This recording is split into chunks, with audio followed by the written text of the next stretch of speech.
The excavator, when started to be used, I might have found a coolant leak. It might be this connection here. I tried tightening up the clamp a little at first, so that's good.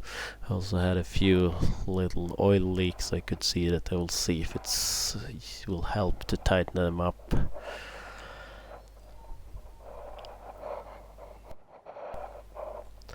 And then the first oil leak was here, and it was definitely loose, so hopefully that's an easy fix and just tightening things up. But it was impossible to get in there and tighten it up. The crow's feet are too big, no wrench can, because it's kind of a ridge up there to protect it. So had to loosen the hose, and then it was possible to get in under there and tighten it up, and we'll see if that's enough. Reattach the hose, and hopefully that's it for this. Clean things up and add a little bit of paper to indicate if it seems to hold up. Then it was like it was leaking a little from somewhere up here. The tube on top of the arm is also leaking a little bit, and that was actually repacked, so I was worried it was something just dribbling down, but I tried feeling on the connections on this pipe here. It's something that has been added to the machine at some point, and this connection here could be tightened a little. I will later also tighten up the connection closer to the quick connector here, because it was still dribbling a little after this. Then I decided to tackle the task I've been wanting to do for a while, and remove the alarm from this machine, because sadly, while living, it mainly spends time in the forest. The alarm, if it makes a lot of noise out there, even if someone, they can probably do what they want undisturbed anyway, so and it's cost us to have a drained battery every now and then, and I thought I knew what the connection was in the back to just unplug it. It was hard to get there. The bolts for the seat, one there was really hidden under the seat, but one of those fixed ratchets, ring wrenches, and it was possible to get there. Remove the armrest, and the bolts were loose, so one fell into the seat somewhere, but that was later fished out. So.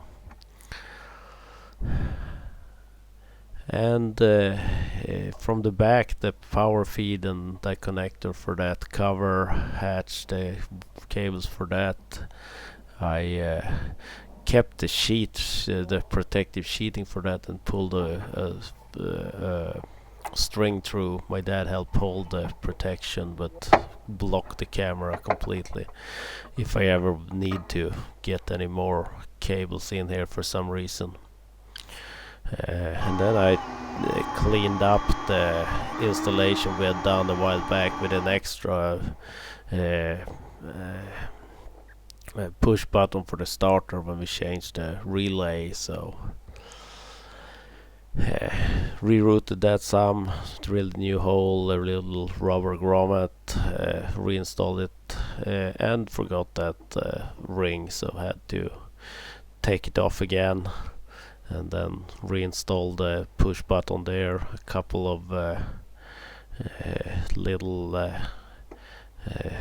adhesive plastic things and some zip ties for a clean installation. And with the alarm out and that rat nest of cables, the cover plate in here could be secured where it should be.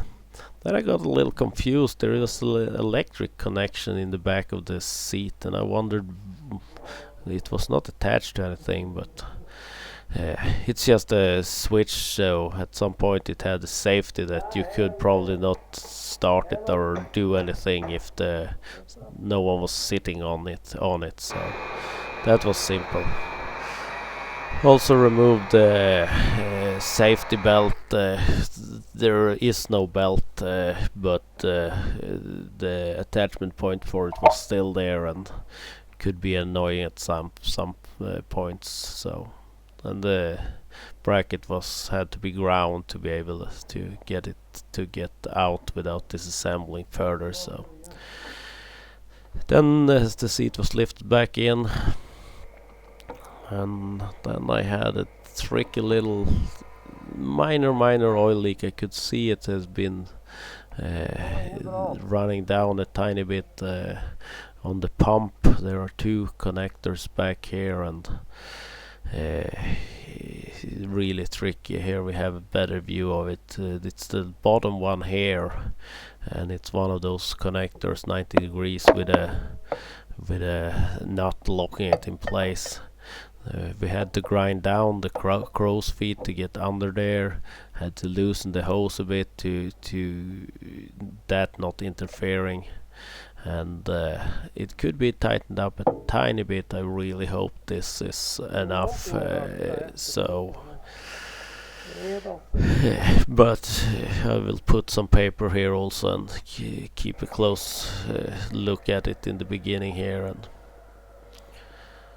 then hose was tightened back up, some paper. It's a little tricky getting in there and doing it like one-handed knot with the paper because it's tight under there. Doing any more wrenching, the battery that sits on top of it would probably have to be removed.